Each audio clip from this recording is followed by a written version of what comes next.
তারুণ্যের রাজনৈতিক অধিকার প্রতিষ্ঠার সমাবেশ সারা বাংলাদেশে।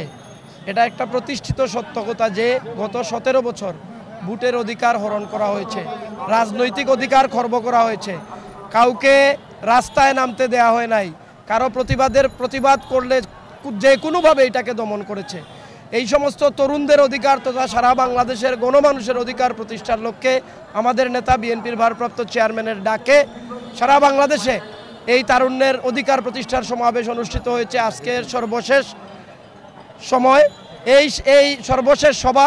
এখানে আমরা সিলেট বিভাগের প্রধান সমন্বয়কারী সভা প্রস্তুতের প্রধান সমন্বয়কারী মৌলভীবাজার জেলা যুবদলের বিপ্লবী সভাপতি জনাব জাকির হোসেন উজ্জ্বলের নেতৃত্বে আমরা সিলেট বিভাগ থেকে প্রায় 7 থেকে 7,500 লোক এই তারুণ্যের অধিকার প্রতিষ্ঠার সমাবেশে আমরা উপস্থিত হয়েছি এবং আমরা এইখান থেকে বলতে চাই আমরাই ইনশাল্লাহ আগামী দিনে এই যুবদল, স্বেচ্ছাসেবক দল, ছাত্র দলের মাধ্যমে আমাদের বাংলাদেশে ভোটের অধিকার এবং তারুণ্যের অধিকার প্রতিষ্ঠিত করবই করব।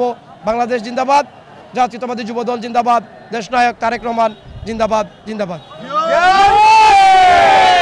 আমি হাফেজ আহমেদ মাহফুজ, সাংগঠনিক সম্পাদক মৌলভীবাজার জেলা যুবদল, আহ্বায়ক মৌলভীবাজার পৌরসভা যুবদল, সিনিয়র যুগ্ম আহ্বায়ক মৌলভীবাজার সদর উপজেলা যুবদল।